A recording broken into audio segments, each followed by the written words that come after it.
ஹிஸ்டாரிக்கலா last 25 years எடுத்து பார்த்தோம்னா கூட, ஆன் அன் ஆவரேஜ் நிஃப்டியோட இண்டெக்ஸே டாப் 50 கம்பெனிஸே எவ்ரி இயர் வந்து 12% to 14% க்ரோ ஆயிட்டே இருக்கு. ஆனா why are people losing money? People are losing money because their mind set is not really long term, really wealth building. Their mind set is short term gambling. So இன்வெஸ்டிங்ல வந்து அது probability உங்க பக்கம்.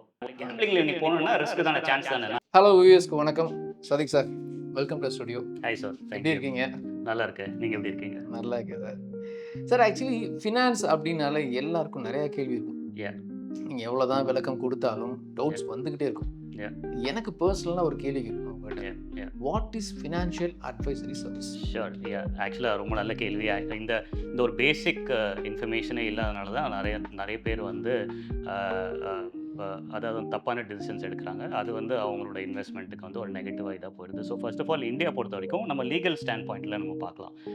ஒன்று வந்து there are fee only advisors, அப்புறம் வந்து distributors இருக்காங்க. மூணாவது வந்து இந்த ட்ரேடிங்கு, டிப்ஸு, டெலிகிராம் சேனல் அந்த மாதிரி போகும். ஒரு ஷார்ட் இதில் டிஸ்ட்ரிபியூட்டர்ஸ்லாம் இருக்காங்களா? ஆமாம், டிஸ்ட்ரிபியூட்டர்ஸ். ஆக்சுவலாக டிஸ்ட்ரிபியூட்டர்ஸ் தான் நிறைய அட்வைசர்ஸோட. இன்னும் இந்தியாவில் வந்து இந்த அட்வைசரி சர்வீஸஸ் ரொம்ப கம்மி தான்.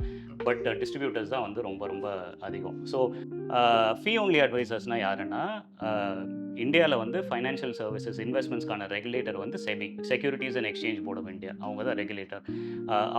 அவங்க கிட்ட எக்ஸாம் எழுதி லைசன்ஸ் வாங்கி அட்வைஸ் கொடுக்குறவங்க தான் வந்து legally they're allowed to take a fee from people. So இதுதான் ஃபீ ஒன்லி அட்வைஸ்ன்னு சொல்லுவாங்க. நான் வந்து உங்ககிட்ட இதில் இன்வெஸ்ட் பண்ணுங்கள், அதில் இன்வெஸ்ட் பண்ணுங்கள், இது வாங்க, இது வீங்கன்னு அப்படின்னு அட்வைஸ் பண்ணுறேன்னா, உங்ககிட்ட இந்த ஃபீஸ் வாங்குறேன்னா I need to have the appropriate licence. So SEBI கிட்ட ஒன்று ஆர்ஏ, அதாவது ரிசர்ச் அனலிஸ்ட் லைசன்ஸ்னு ஒன்று இருக்குது, இல்லைனா இன்வெஸ்ட்மெண்ட் அட்வைசரின்னு இருக்குது. ஸோ ரிசர்ச் அனலிஸ்ட்னா நான் வந்து ரிசர்ச் பண்ணி நீங்கள் இது வாங்கலாம், இது விற்கலாம் அப்படின்னு சொல்லிட்டு உங்ககிட்டேருந்து நான் ஒரு ஃபீஸ் வாங்கிப்பேன். இன்வெஸ்ட்மெண்ட் அட்வைசரினா ஓவரால் போர்ட்ஃபோலியோ, உங்களோட எக்ஸிஸ்டிங் ஃபைனான்ஷியல் சுச்சுவேஷன் என்ன, உங்களுக்கு லோன் இருக்கா, உங்கள் ஃபைனான்ஷியல் கோல்ஸ் என்ன, உங்கள் இன்சூரன்ஸ் எவ்வளோ இருக்குது, எமர்ஜென்சி ஃபண்ட் இருக்கா, இது எல்லாத்தையும் வந்து கவர் பண்ணி அதுக்கேற்ற அட்வைஸ் கொடுக்குறது தான் இன்வெஸ்ட்மெண்ட் அட்வைசர்ஸ். ஸோ செபியில் ரிசர்ச் அனலிஸ்ட் இருக்காங்க, இன்வெஸ்ட்மெண்ட் அட்வைசர்ஸ் இருக்காங்க. இவங்க மட்டும்தான் ஃபீஸ் வாங்க முடியும்.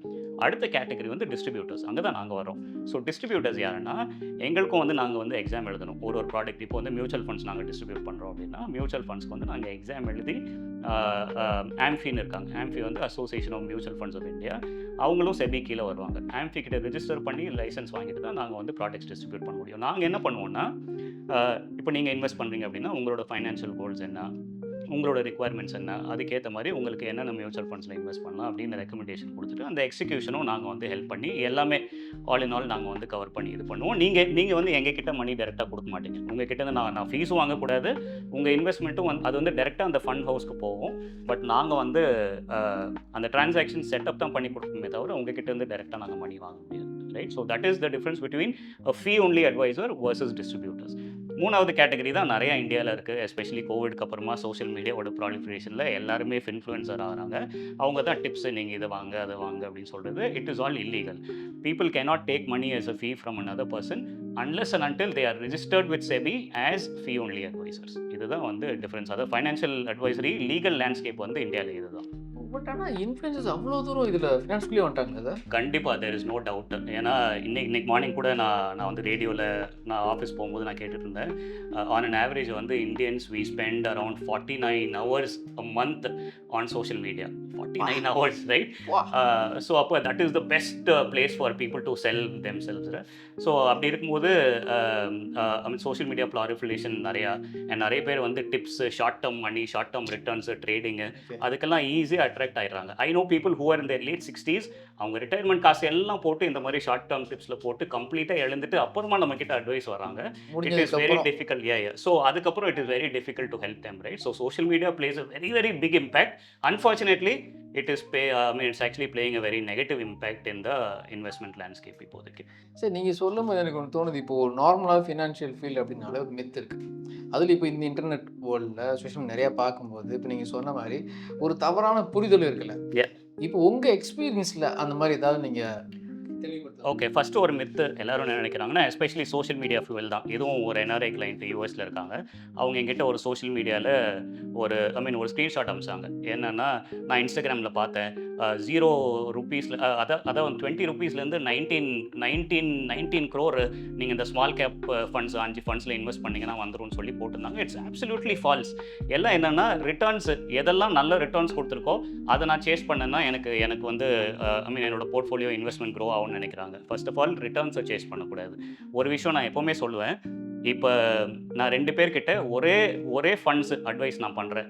இதில் வந்து 2 பேரும் நீங்கள் இன்வெஸ்ட் பண்ணுங்கன்னா at the end of 5 years or 10 years 2 பேரும் கம்ப்ளீட்டாக டிஃப்ரெண்ட் ரிட்டர்ன்ஸ் வந்து அவங்க வந்து பார்க்கலாம். ஏன்னா it's not because of the fund, it's because of who you are as a person. உங்கள் பிஹேவியர் என்ன, நீங்கள் வந்து அந்த இன்வெஸ்ட்மெண்ட்ஸை ஒழுங்காக டிசிப்ளின்டாக பண்ணுறீங்களா, நடுவில் ஸ்டாப் பண்ணுறீங்களா.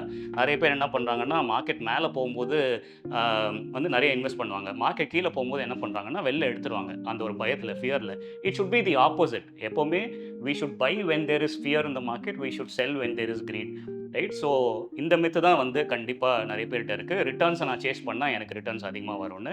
அதனால தான் ஐ genuinely feel you have to have an advisor or a distributor that you trust so that you can make proper investment decision that suits you as a person, right? So அப்போ நீங்கள் சொல்கிறது எனக்கு கேட்கும்போது இப்போ சில பேர் வந்து இந்த அட்வைஸ் இல்லாமல் தோக்குறவங்க தான் அதிகம், ரொம்ப அதிகம். மெஜாரிட்டி ஆஃப் இந்தியன்ஸ் அமெரிக்காவில் பார்த்தோன்னா ஆல்மோஸ்ட் 1/3 ஆஃப் அமெரிக்கன்ஸ் அவங்க எல்லாரும் அட்வைசர்ஸ் இருப்பாங்க, ஃபீ ஒன்லி அட்வைசர்ஸ் இருப்பாங்க.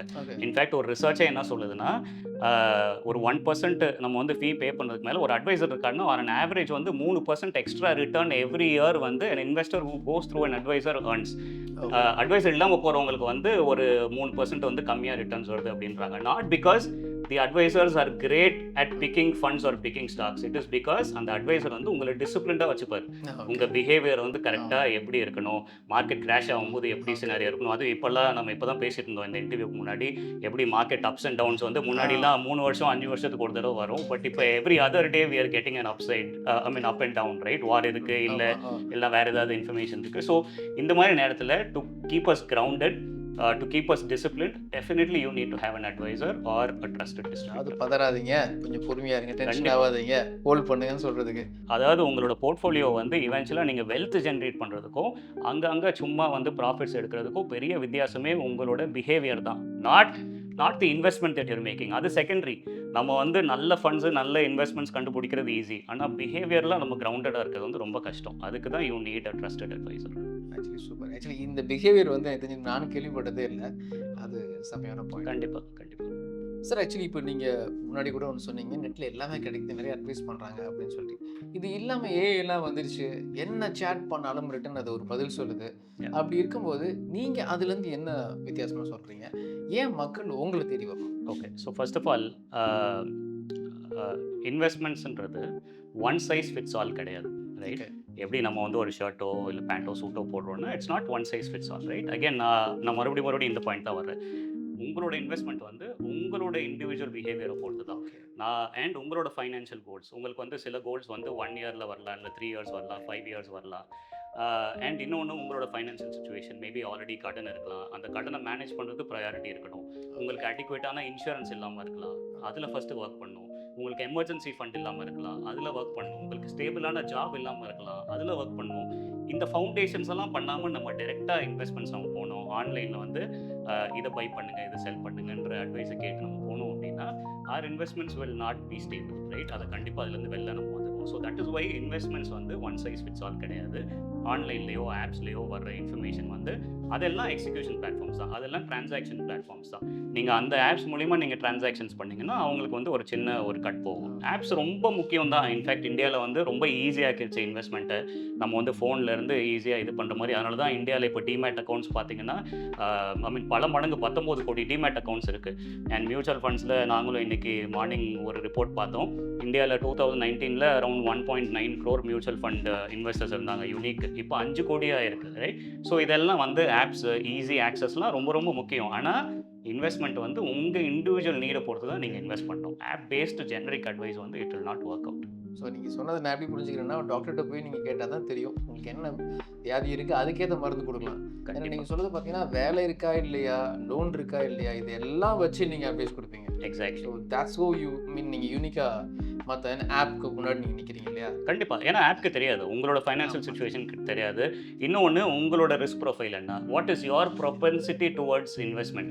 இப்போ வந்து நீங்கள் ஒரு ஹை ரிஸ்க் இன்வெஸ்டராக இருக்கலாம், ரைட்? உங்களோட இன்வெஸ்ட்மெண்ட் ஹாரிசான் ஷார்ட் டேர்மாக இருக்கலாம். ஆனால் வந்து இன்னொரு இன்வெஸ்டர் வந்து maybe he'll be a long term investor. Okay. அவங்க வந்து ரிட்டையர்மெண்ட்டுக்கு சேவ் பண்ணலாம். அதுக்கேற்ற மாதிரி இன்வெஸ்ட்மெண்ட்ஸ் தான் Okay. கொடுக்கணும், ரைட்? ஸோ இதெல்லாம் நம்மளோட இண்டிவிஜுவல் நீட்ஸை பொறுத்து தான். நீங்கள் சொல்கிற இந்த டாக்டர் அனாலஜி தான். ஆக்சுவலாக அமெரிக்காவில் நான் வந்து ஒரு 6 years யூஎஸ்ல இருந்து ஒர்க் பண்ணேன். அங்கே இருக்கும்போது வந்து பர்சனலாக ஃபிசிஷியனாக நம்மளுக்குன்னு வந்து ஒரு டாக்டர் இருக்கணும். எப்போவுமே நம்மளுக்கு எதாவது விஷயம்னா ஃபஸ்ட்டு அவங்கள்ட்ட கன்சல்ட் பண்ணிட்டு தான் வேறு ஸ்பெஷலிஸ்ட் கிட்ட நம்ம போகணும். இந்தியாவில் வந்து அந்த மாதிரி கான்செப்ட் இல்லை. பட் ஆனால் இன்ஃபார்மலாக வந்து நம்மளுக்கு ஓகே, இவர் தான் நம்ம டாக்டர், ஃபேமிலி டாக்டர், அப்படி ஒரு கான்செப்ட் இருக்குது. அதே மாதிரி financial advisor or trusted distributor கண்டிப்பாக எவ்ரிபடி ஷுட் ஹேவ். ஏன்னா நம்ம ஒரு பேட் டெசிஷன் எடுத்துகிட்டு ரொம்ப காலமாக நம்ம இது பண்ணுறோம். இன்வெஸ்டிங் பொறுத்த வரைக்கும் it is not just about losses R it is not just about நம்ம கம்மி ரிட்டர்ன்ஸ். ஆப்பர்ச்சுனிட்டி காஸ்ட் இருக்குல்ல. நான் தேவையில்லாத ஒரு இன்சூரன்ஸ் ப்ராடக்ட்டில் நான் போய் போடுறேன் அப்படின்னா நான் பல வருஷமாக 10,000 மாதம் கட்டியிருப்பேன். ஆனால் உண்மையிலே அது எனக்கு தேவையா, அது தேவையில்லையா அப்படின்றது வந்து நம்மளுக்கு தெரியாது. ஓகே, ஸோ நிறைய நேரத்தில் நம்மளுக்கு ப்ராடக்ட்ஸ் வந்து புஷ் பண்ண தான் பண்ணுறாங்க. ஆனால் நம்மளுக்கான ப்ராடக்ட்ஸ் எது தேவைன்னு சொல்கிறதுக்கு வந்து ஆளுங்க ரொம்ப கம்மி. That is why you need a proper advisor or a distributor. Not just go with off the shelf products, off the shelf solutions வந்து இண்டிவிஜுவல்ஸ்க்கு வந்து ஒத்து வராது. சூப்பர். நீங்கள் ஃபாரினில் இருந்திருக்கீங்க, ப்ளஸ் ஃபாரினை பற்றி சொன்னேன். எனக்கு ஒரு சின்ன கேள்வி. இப்போ ஃபாரினில் ஃபினான்ஷியல் அட்வைஸ் சர்வீஸ் எப்படி ஒர்க் ஆகுது, இல்லை எந்த அளவுக்கு முக்கியத்துவம் தராங்க, அவங்களுக்கும் இந்தியாவில் இருக்க மக்களுக்கு என்ன வித்தியாசம்? ஓகே, ரொம்ப நல்ல கேள்வி. ஆக்சுவலாக அமெரிக்காவில் நம்ம பார்த்தோம்னா கிட்டத்தட்ட 3 லட்சம் ஃபீ ரிசீவிங் ஃபைனான்ஷியல் அட்வைசர்ஸ் இருக்காங்க. அதாவது வந்து ஃபீஸ் வாங்கிட்டு அட்வைஸ் கொடுக்குறது. அண்ட் நான் ஆல்ரெடி சொன்ன மாதிரி 1/3 ஆஃப் அமெரிக்கன்ஸ், 30% மேலே அமெரிக்கன்ஸ் வந்து இண்டிவிஜுவல் ஃபைனான்ஷியல் அட்வைசர்ஸ் வச்சு அவங்க சொல்கிறது தான் வந்து கேட்பாங்க. அதுக்கான ரிட்டர்ன்ஸும் நான் ரிசர்ச் சொன்னேன். வேங்கார்டு ரிசர்ச் ஒன்று சொல்லுது 3% on an average every year அதிக ரிட்டர்ன்ஸ் அவங்க எடுக்கிறாங்கன்னு. இன்னொரு ரிசர்ச் ஒன்று இருக்குது, மார்னிங் ஸ்டார்னு ஒரு பெரிய ரொம்ப பெரிய கம்பெனி. அவங்களும் என்ன சொல்லியிருக்காங்கன்னா எவ்ரி இயர் வந்து கிட்டத்தட்ட அதே மாதிரி 3% வந்து இன்வெஸ்டர்ஸ் அட்வைசர்ஸ் மூலிமா போகிறவங்களுக்கு வந்து ரிட்டர்ன்ஸ் அதிகமாக வருதுன்னு. யூகே நம்ம பார்த்தோன்னா அங்கே வந்து ஃபைனான்ஷியல் அட்வைசர்ஸை கேட்டு இன்வெஸ்ட் பண்ணுறவங்க கம்மி தான், 8% தான். ஆனால் 27,000 ஃபைனான்ஷியல் அட்வைசர்ஸ் அங்கே இருக்காங்க. அதாவது ஃபீ ரிசீவ் பண்ணுற அட்வைசர்ஸ். இந்தியா பொறுத்த வரைக்கும் 1000 பேர் தான் இருக்கும். ஸோ ஃபார் ரொம்ப கம்மி. இன்ஃபேக்ட் 2 கோடி இன்வெஸ்டர்ஸ்க்கு ஒரே ஒரு அட்வைசர், அந்த ஒரு ரீதியில் தான், அந்த ஒரு கணக்கில் தான் இந்தியாவில் வந்து அட்வைசர்ஸ் இருக்கும். ஸோ இதுக்கு காரணம் வந்து இன்னும் வந்து இந்தியாவில் இந்த ஃபீ பேயிங் ஈகோ சிஸ்டம், இந்த அவேர்னஸ் வந்து இன்னும் க்ரோ ஆகலை. இப்போ வந்து ஒருத்தர்கிட்ட போய் நான் வந்து ஒரு ப்ராடக்ட்டை புஷ் பண்ணி இன்டெரக்டாக ஃபீஸ் வாங்குறது ஈஸி, இன்டெரக்டாக அதிகமாக நான் சம்பாதிக்கிறது. ஆனால் நல்ல விஷயம் ஒன்று கொடுத்து நீங்கள் எனக்கு அதுக்கு ஃபீஸ் கொடுங்கன்னு சொல்கிற அந்த விஷயம் வந்து இந்தியாவில் இன்னும் அந்த ஃப்ரீடம் இது இல்லை. இந்தியாவில் இன்னும் அந்த ஈகோ சிஸ்டம் வந்து இவால்வ் ஆகலை. அதனால தான் இப்போ நாங்களும் பார்த்தீங்கன்னா பர்சனலாக எங்களால் வந்து ரிசர்ச் ஆர்ஏ லைசன்ஸ் வாங்க முடியும், அந்த இது பண்ண முடியும். ஆனால் distribution is easy because investor எங்களுக்கு ஃபீஸ் பே பண்ண தேவையில்லை. ஸோ அதனால தான் நாங்கள் வந்து இப்போதைக்கு டிஸ்ட்ரிபியூட்டர்ஸாக இருக்கும். But eventually we want to become RAs, right? So coming back to your question, இந்தியாவில் வந்து இந்த ஆப்பர்ச்சுனிட்டி இஸ் இம்மென்ஸ். இன்னும் கூட பார்த்தீங்கன்னா 5% ஆஃப் இந்தியன்ஸ் தான் மியூச்சுவல் ஃபண்ட்ஸில் இன்வெஸ்ட் பண்ணுறாங்க. அண்ட் 12% ஆஃப் இந்தியன்ஸ் தான், டிஸ்பைட் 19 கோடி டிமேட் அக்கௌண்ட்ஸ் இருக்குது. ஆனால் அப்படி பார்த்தோம்னா கூட it is only less than 12% of Indians who have demat accounts, who have exposure to stock market. அமெரிக்காவில் 60%க்கு மேலே இன்வெஸ்டர்ஸ்க்கு வந்து டிமேட் அக்கௌண்ட்ஸ் இருக்குது, ஸ்டாக் மார்க்கெட்டில் வந்து அவங்க ஆக்சஸ் இருக்குது. ஸோ ஃபைனான்ஷியல் மார்க்கெட்ஸ் பற்றின அண்டர்ஸ்டாண்டிங் அவேர்னஸ் வந்து இந்தியாவில் கண்டிப்பாக இம்ப்ரூவ் ஆகணும். நம்மளை பொறுத்த வரைக்கும் ஒரு ரியல் எஸ்டேட் ஆர் கோல்டு, இதுதான் வந்து இன்வெஸ்ட்மெண்ட் சேஃப். எனக்கு சேஃப். பட் ஆனால் ஹிஸ்ட்ரி என்ன சொல்லுதுன்னா, நம்ம 400 வருஷம் ஹிஸ்ட்ரி எடுத்து பார்த்தாலும் ஸ்டாக் மார்க்கெட் கொடுக்குற ரிட்டர்ன்ஸ் வந்து உங்களுக்கு கோல்டோ இல்லைன்னா வந்து ரியல் எஸ்டேட்டோ வந்து கண்டிப்பாக கொடுக்காது. அதுதான் வந்து ஃபேக்ட். ஸோ டேட்டாவும் அதுதான் சொல்லுது. ஆனால் நீங்கள் சொன்னதை பார்க்கும்போது ஒரு உண்மையை சொன்னால் பயப்படுறாங்களோ, ஒரு கலர்ஃபுல்லாக விளம்பரமாக பேசினா மட்டும் தான் நம்புறாங்க. உண்மைதான். So most of the things that we consume, most of the service or product we consume is being sold to us, right? அது வந்து கொஞ்சம் பாலிஷ் பண்ணி ஐ மீன் அது வந்து செல் பண்ணுறாங்க. பட் ஃபேக்ட் பேஸ் நம்ம சொன்னோம்னா, இப்போ ஒரு இன்வெஸ்டர் நம்ம கிட்ட வராருன்னா ஒரு கேள்வி வந்து ரிட்டர்ன் எவ்வளோன்னு தான் கேட்குறாரு. இது எனக்கு சூட் ஆகுமா, இது என்னோட ரிஸ்க் ஆப்பிடைட் கரெக்டாக இருக்குமா அப்படின்ற விஷயமே இல்லை. ஸோ நாங்கள் என்ன பண்ணோன்னா, ஃபஸ்ட்டு இருங்க, என்னோட ரிட்டர்ன்ஸ் வந்துடும், அது கண்டிப்பாக வந்துடும். நான் வந்து ரிட்டர்ன்ஸ் இருக்கிற ப்ராடக்ட் உங்களுக்கு கொடுத்தா கூட உங்கள் பிஹேவியருக்கு அது சூட் ஆகாது. அதுலேருந்து அட்வான்டேஜ் நீங்கள் எடுக்க முடியாது. It all depends on how is your behavior, what is your financial financial behavior or discipline around money, right? அதான் ரொம்ப முக்கியம். Okay sir. அப்போது இந்தியாவில் ஓவரால் இந்த ஃபினான்ஸ் ஃபீல்டில் இல்லை இந்த ஃபினான்ஷியல் அட்வைசரி ஃபீல்டில் வந்து ஸோ கால் நீங்கள் எனக்கு டெக்னிக்கலான டேர்ம்ஸ் இல்லை. அப்போ இந்திய மக்களுடைய முதலீடோ அதில் பார்க்குற பார்வை எப்படி இருக்குது? ஐ மீன் இன்னொரு ஸ்டாக் மார்க்கெட் ஒரு ஃபைனான்ஷியல் மார்க்கெட் பற்றி கேட்குறேன்னு நினைக்கிறேன். ஓகே, ஸோ இப்போ அவேர்னஸ் கண்டிப்பாக அதிகமாக இருக்குது. அதான் நான் சொன்னேன், இந்தியாவில் வந்து டிமேட் அக்கௌண்ட் நம்பர்ஸே வந்து 1.99 ஐ மீன் இந்தியாவில் வந்து மியூச்சுவல் ஃபண்ட் இன்வெஸ்டர்ஸே 1.9 crore-லேருந்து 5 crore-க்கு மேலே போயிருக்கு. அண்ட் டிமேட் அக்கௌண்ட்ஸ் வந்து 19 crore போயிருக்கு. ஆனால் எல்லாருக்குமே ட்ரேடிங் மைண்ட் செட்டு தான். ஷார்ட் டேர்மில் நான் எப்படி பணம் பார்க்குறது, ஷார்ட் டேர்மில் இது எனக்கு ரிட்டர்ன் கொடுக்கும், ஒரு கேம்பிளிங் மைண்ட் செட்டை தான் நம்ம பார்க்குறோமே தவிர ஸ்டாக் மார்க்கெட் ஃபைனான்ஷியல் மார்க்கெட் வந்து ஒரு அற்புதமான மெக்கானிசம். நீங்கள் ஒரு பிஸ்னஸ் ரன் பண்ணுறீங்க, அந்த பிஸ்னஸ் க்ரோ பண்ணுறீங்கன்னா உங்களுக்கு வந்து ஐ மீன் அந்த பிஸ்னஸ் வந்து க்ரோ பண்ணணும்னு உங்களுக்கு ட்ரீம் இருக்குது. அப்போ ஆனால் உங்ககிட்ட கேபிட்டல் இல்லை. கேபிட்டல் இல்லைன்னா நீங்கள் என்ன பண்ணுவீங்க? 2 ஆப்ஷன் உங்களுக்கு இருக்குது. ஒன்று வந்து பேங்க் லோன் எடுக்கணும். ஆனால் பேங்க்கில் நீங்கள் போனால் வட்டி முதல் நீங்கள் திருப்பி பே பண்ணணும். பிஸ்னஸ் நல்லா பண்ணதோ இல்லையோ இஎம்ஐ பே பண்ணி தான் ஆகணும். இன்னொரு ஆப்ஷன் வந்து உங்கள் கம்பெனியை ஷேர்ஸாக பிரித்து நீங்கள் இன்வெஸ்டர்ஸ்ட்ட மணி ரேஸ் பண்ணுவீங்க. உங்கள் பிஸ்னஸ் நல்லா பண்ண அவங்களோட ஷேர்ஸோட வேல்யூ வந்து மேலே போகும். உங்கள் பிஸ்னஸ் நல்லா பண்ணனா ஷேர்ஸோட வேல்யூ கீழே போகும். இப்போ ஆஸ் அன் இண்டிவிஜுவல் வந்து என்கிட்ட 100 ரூபாய் இருந்தாலே நான் வந்து இன்னொரு 2-3 பிஸ்னஸஸில் நான் இன்வெஸ்ட் பண்ணலாம், ரைட்? அண்ட் இன்னும் ஸ்டாக் மார்க்கெட்ஸ் வந்து என்ன மெக்கானிசம் நம்மளுக்கு கொடுக்குது? நான் இன்வெஸ்ட் பண்ணலாம், எப்போ எனக்கு தேவையில்லையோ எப்போ எனக்கு தேவையோ நான் வெளில வந்துடலாம். இல்லை வேறு நல்ல இன்வெஸ்ட்மெண்ட் ஆப்ஷன் வந்தால் அதுக்கு நான் அதுக்கு வந்து அந்த மணி நான் யூஸ் பண்ணலாம். ஸோ இந்த ஈஸி ஆக்சஸ் இருக்குல்ல, இதே நான் ரியல் எஸ்டேட்லேயோ இல்லை நார்மலாக நான் போய் ஒரு பிஸ்னஸ் ரன் பண்ணேன்னா என்னால் ஈஸியாக அதுலேருந்து வெளில வர முடியுமா? அது வந்து சரியில்லை, ரைட்? ஸோ இன்வெஸ்ட்மெண்ட்ஸ் வந்து it gives you it's actually and access for business people to raise capital. So whole ஈகோ சிஸ்டம்க்கு நம்மளோட எக்கானமிக்கு ரொம்ப ரொம்ப முக்கியமான பங்கு வந்து ஃபைனான்ஷியல் மார்க்கெட்ஸ் ப்ளே பண்ணுது. அதை வந்து நம்ம கேம்பிளிங் அரீனா மாதிரி யூஸ் பண்ணுறதுனால தான் நிறையா நெகட்டிவ்ஸ் பார்க்குறோம். இப்போ வந்து ரீசெண்டாக தற்கொலை நியூஸ்லாம் நம்ம பார்க்குறோம், ட்ரேட் பண்ணி லாஸ் பண்ணி. என்னோட ப்ராக்டிஸில் இருக்கிறதுனால I am seeing so many people who are losing money. 2 கோடி ரூபாய் லூஸ் பண்ணுறது, 1 கோடி ரூபாய் லூஸ் பண்ணுறது, கடன் வாங்கிட்டு வந்து ட்ரேடிங்னு சொல்லி லூஸ் பண்ணுறது. ஸோ அதெல்லாம் ரொம்ப ரொம்ப தவறான விஷயம். அந்த அவேர்னஸ் வந்து இன்னும் கரெக்டான அவேர்னஸ் வந்து இல்லை. ஆமாம் சார். ஆக்சுவலி ஒரு 1 மந்த்துக்கு முன்னால் நினைக்கிறேன் ஒருத்தர் வந்து ஃபேமிலியோடு இறந்துட்டாரு. கண்டிப்பாக சம்திங் அவர் கடைசியில் இதை தான் சொல்கிறார், கண்டிப்பாக நீங்கள் ஸ்டாக் மார்க்கெட்டுக்குள்ளே போகாதீங்க, தெளிவாக அது திருப்பி சொல்லிட்டு இறந்துடுறாரு. இங்கேயும் வந்து ஒரு முக்கியமான விஷயம், ஸ்டாக் மார்க்கெட்டுக்குள்ளே போகாதன்றது வந்து சரியான அட்வைஸ் கிடையாது. அதை பற்றி தெரியாமல் இது கேம்பிளிங் மாதிரி யூஸ் பண்ணாதீங்க. ஏன்னா நான் சொன்ன மாதிரி ஸ்டாக் மார்க்கெட் வந்து ஒரு அற்புதமான மெக்கானிசம். இப்போ எங்களோட கம்பெனியை நாங்கள் பில்ட் பண்ணி eventually we want to list it in the stock market. And அதுக்கான பப்ளிசிட்டி நிறைய வரும். இப்போ எங்கள் கம்பெனி ஸ்டாக் மார்க்கெட்டில் லிஸ்ட் ஆச்சுன்னா உலகம் ஃபுல்லாக இந்த மாதிரி ஒரு கம்பெனி இருக்குன்ற பப்ளிசிட்டி வரும். அண்ட் வந்து வைட் வெரைட்டி ஆஃப் இன்வெஸ்டர்ஸ் எங்கள் கம்பெனியில் இன்வெஸ்ட் பண்ணுவாங்க. இன்னும் நாங்கள் நல்லா க்ரோ பண்ணலாம். ஸோ அது அற்புதமான மெக்கானிசம். இன்வெஸ்டர்ஸ்க்கும் சரி, வந்து பிஸ்னஸ் ஓனர்ஸ்க்கும் சரி, நம்ம எப்படி யூஸ் பண்ணுறோன்றதா இருக்குது. நான் அதை கேம்பிளிங் அரீனா மாதிரி நான் யூஸ் பண்ணேன்னா, இப்போ வந்து எல்லாருக்குமே கிரிக்கெட் மேட்ச் பிடிக்கும், ஐபிஎல் ரொம்ப பிடிக்கும். ஆனால் ஐபிஎல்ல வந்து ஐபிஎல் நான் என்டர்டெயின்மெண்ட்டோட நிறுத்தினா பரவாயில்ல. ஆனால் அதில் பெட் பண்ணி நான் மணி லூஸ் பண்ணிட்டு ஐபிஎல்னால தான் நான் மணி லூஸ் பண்ணேன் அப்படின்னு சொல்லக்கூடாதுல்ல. It all depends on what we are doing with our money. நம்ம வந்து குயிக்காக கேம்பிளிங் நம்ம பண்ணணும், அது வந்து கண்டிப்பாக நெகட்டிவ் தான். ஸோ அப்போ மேக்ஸிமம் இந்தியன்ஸ் வந்து இந்த கேம்பிளிங் மாதிரி இல்லை குயிக் மணி போட்டால் எவ்வளோ வரும் 1 மந்த்ல 2 அந்த மாதிரி தான் அணுகுறாங்க. அந்த மாதிரி தான் இருக்குது. இதில் வந்து இன்ஃபேக்ட் செபியோட ரிப்போர்ட்டே ரீசெண்டாக அது ரொம்ப ஃபேமஸான ரிப்போர்ட். ஒரு 100 பேர் வந்து அதை ட்ரேடிங் பண்ணுறாங்க ஸ்டாக் மார்க்கெட்டில் அப்படின்னா more than 90% of the people are losing money. Okay, more than 90. In fact அந்த நம்பர் என்னோட ஒப்பீனியனில் இன்னும் அதிகம் தான். ஸோ ஆனால் நம்ம பார்த்தோம்னா ஸ்டாக் மார்க்கெட் வந்து ஹிஸ்டாரிக்கலாக லாஸ்ட் 25 இயர்ஸ் எடுத்து பார்த்தோம்னா கூட ஆன் அன் ஆவரேஜ் நிஃப்டியோட இண்டெக்ஸே டாப் 50 கம்பெனிஸே எவ்ரி இயர் வந்து 12 to 14% க்ரோ ஆகிட்டே இருக்குது. ஆனால் why are people losing money? People are losing money because their mind set is not really long term, really wealth building. Their mind set is short term gambling. கேம்பிளிங்கில் இன்னைக்கு போகணுன்னா risk தானே, chance தானே. நான் இன்னைக்கு நாளைக்கு ஒரு இது ஸ்டாக் நிறையா மேலே போகும்னு சொல்லிட்டு நான் கடனையும் வாங்கிட்டு அதில் இன்வெஸ்ட் பண்ணேன் அப்படின்னா ஓவர் நைட்டு டொனால்ட் ட்ரம்ப் வந்து அவரோட மைண்டு சரியில்லை, மூட் சரியில்லைன்னு ஏதாவது நியூஸ் வந்துட்டு ஸ்டாக் மார்க்கெட் கம்ப்ளீட்டாக கிராஷ் ஆச்சுன்னா ஐ லூஸ் மணி. அப்போ அது இன்வெஸ்டிங்காக கேம்பிளிங்கா? அது கேம்பிளிங் தானே. இதே நான் இன்வெஸ்ட் பண்ணுற கம்பெனி ரொம்ப நல்ல கம்பெனி, ஆனால் லாங் டேர்மில் ரொம்ப சூப்பராக பண்ணுவாங்க, ஷார்ட் டேர்மில் ஏற்றும் இறக்கம் வந்தால் கூட லாங் டேர்மில் சூப்பராக இருக்கும்னு வர்றது இன்வெஸ்டிங், ரைட்? ஸோ இன்வெஸ்டிங்கில் வந்து அது ப்ராபபிலிட்டி உங்கள் பக்கம். அதே மாதிரி ரிஸ்க் கம்மி. ட்ரேடிங்கில் ரிஸ்க் ரொம்ப ரொம்ப அதிகம். ப்ராபபிலிட்டி ஆஃப் லாஸஸ் வந்து உங்கள் பக்கம் கிடையாது. நீங்கள் இன்னொருத்தர் கொடுத்துறீங்க. இன்னொன்று கடன் வாங்கி நீங்கள் ட்ரேடிங் பண்ணுறீங்க அப்படின்னா அது இன்னும் பெரிய பெரிய ஒரு இஷ்யூவில் தான் போய் முடியும். ஸோ அங்கே தான் உங்களுடைய ஜாப் ரொம்ப முக்கியமாக இருக்குது. கண்டிப்பாக கண்டிப்பாக கண்டிப்பாக. தயவு செஞ்சு கடன் வாங்காதீங்கன்னு சொல்கிறதா இருக்கட்டும். கண்டிப்பாக.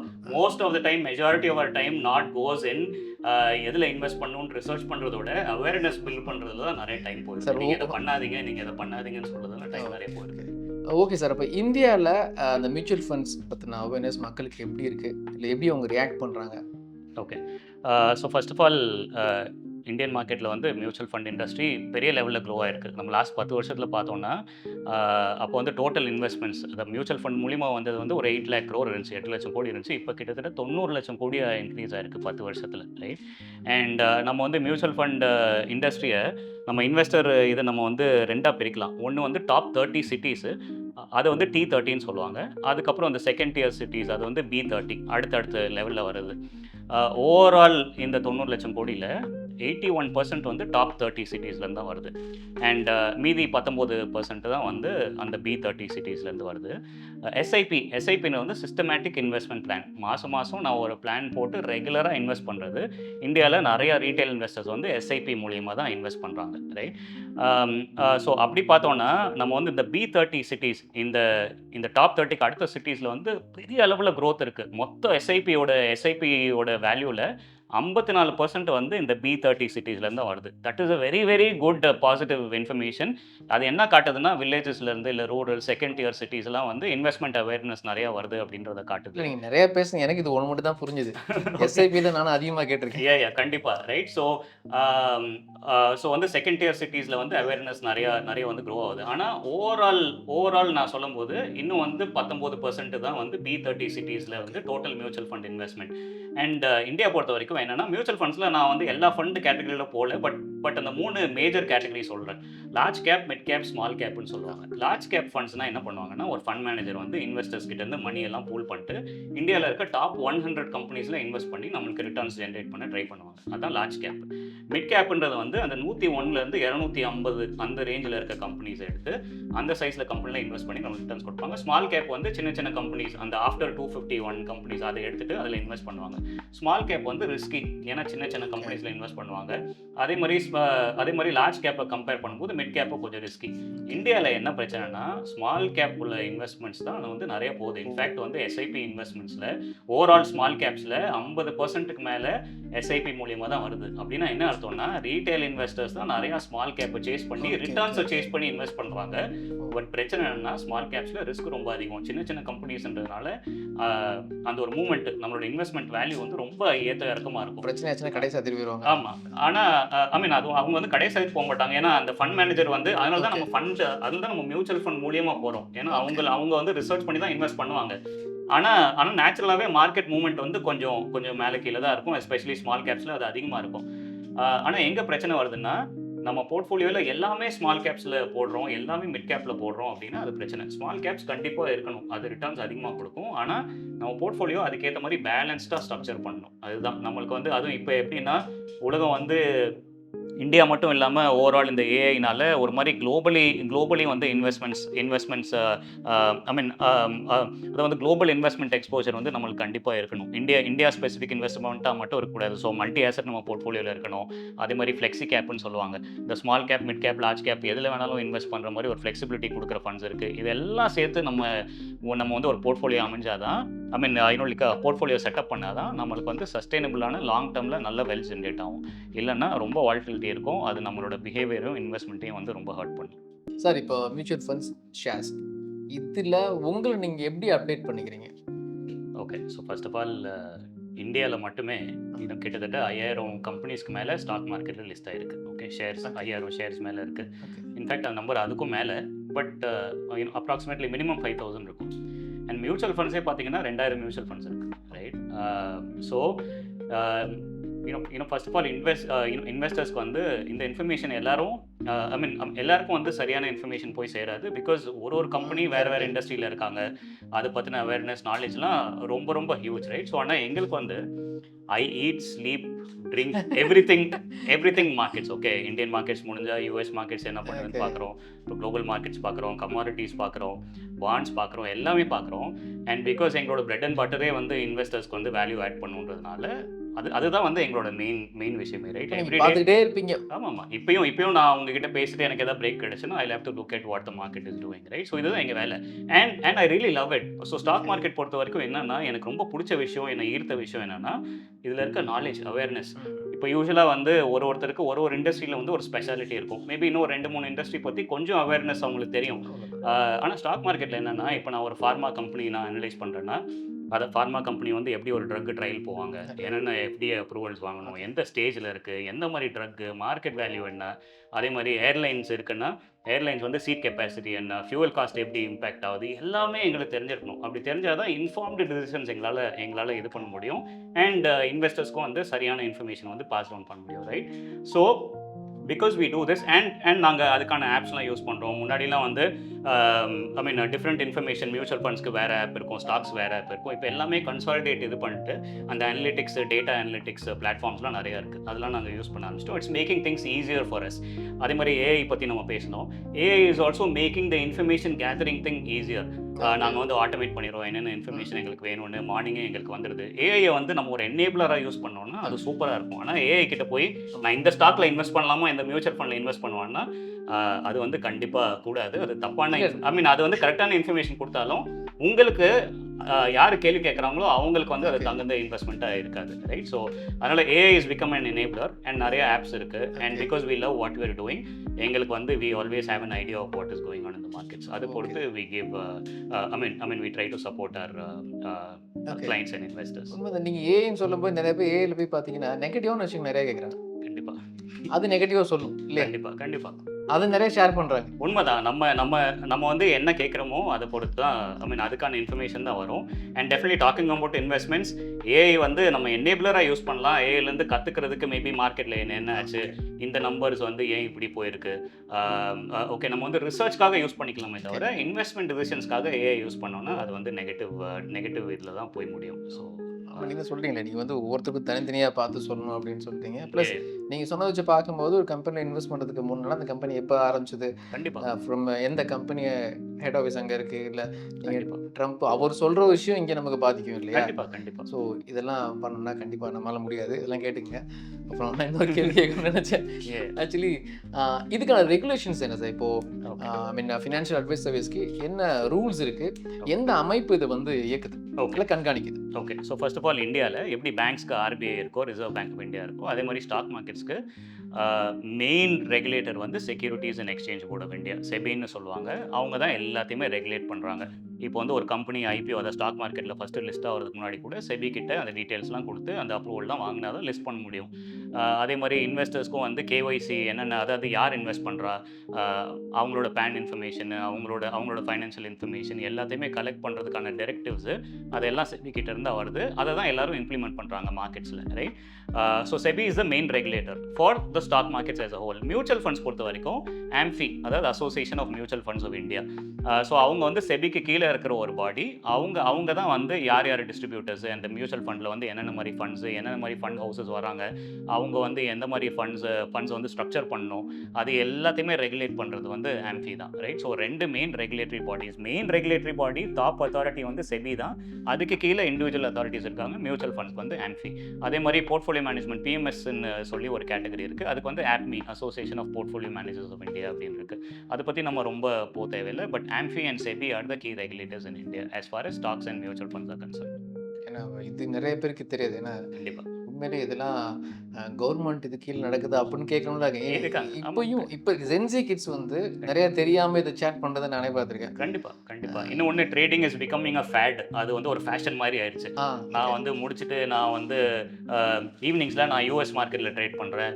நான் வந்து லெவரேஜ், அதை கடன் வாங்கி, அதை எப்படின்னா சில ஆப்ஸ் வந்து உங்ககிட்ட 10,000 ரூபாய் இருக்குன்னா உங்களுக்கு 1 லட்ச ரூபாய் 5 லட்ச ரூபாய் வரைக்கும் கடன் கொடுப்பாங்க. அந்த கடன் வாங்கிட்டு நான் வந்து என்னோட ட்ரேடிங் ப்ராஃபிட்ஸை நான் ஆம்ப்ளிஃபை பண்ணலாம் அப்படின்னு சொல்லிட்டு சொல்லிட்டு நிறைய பேர் அந்த மாதிரி ட்ரேடிங்லாம் போகிறாங்க. People are losing money like anything. நானே வந்து சில காலேஜஸ்க்கு நான் போகும்போது ஸ்டூடெண்ட்ஸ் வந்து ட்ரேடிங் நான் பண்ணுறேன், நான் வந்து லெவரேஜ் ட்ரேடிங் நான் பண்ணுறேன் அப்படின்னு சொல்லும்போது அவங்களுக்கு நான் கொடுக்குற ஃபர்ஸ்ட் அட்வைஸ் வந்து try to understand what is going on. ஏன்னா இப்போ இருந்தே அந்த கேம்லிங் மைண்ட் செட்டில் போயிட்டோம்னா அதுக்கப்புறம் அதை கரெக்ட் பண்ணுறது ரொம்ப கஷ்டம், ரைட்? கரெக்ட்.